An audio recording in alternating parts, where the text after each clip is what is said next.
এই মুহূর্তে পশ্চিমবঙ্গে পিপলস টিচার রেশিও, ছাত্র শিক্ষক অনুপাত 1:22, 1:22। আমার প্রাথমিক বিদ্যালয়ে ছাত্রছাত্রী কতটা শিক্ষা লাভ করছে সেটা আপনাদের চেয়ে কেউ ভালো জানে না। সেটা পশ্চিমবঙ্গ সরকার কম্প্রোমাইজ করবে না।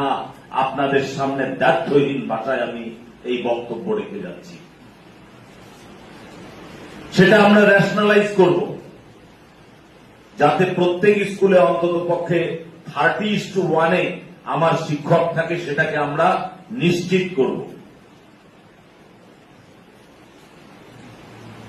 আমাদের যে স্কুলে উদ্বৃত্ত শিক্ষক রয়েছে, সেখানে যারা সিনিয়র মোস্ট টিচার আছেন, সেই সিনিয়র মোস্ট টিচারকে আমরা অপশন দিতে দেব। তারাই উদ্বৃত্ত সেটা ঘোষণা করা হবে না, তারা অপশন দিতে পারবে। তারা যদি চায় অন্য কোথাও যাওয়ার ইচ্ছা প্রকাশ করে, সেক্ষেত্রে তাদের সেই অপশন দেওয়ার সুযোগ আমরা দেব।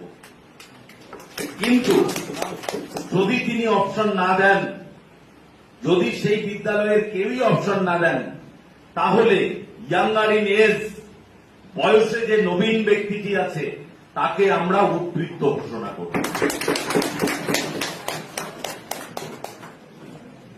এবং তাকে আমরা সেই বিদ্যালয় থেকে অন্য বিদ্যালয়ে আমরা স্থানান্তর করব এবং স্থানান্তরের সময় তার বাড়ির ঠিকানা সহ বাকি বিষয়গুলো আমরা আমাদের নজরে রাখব।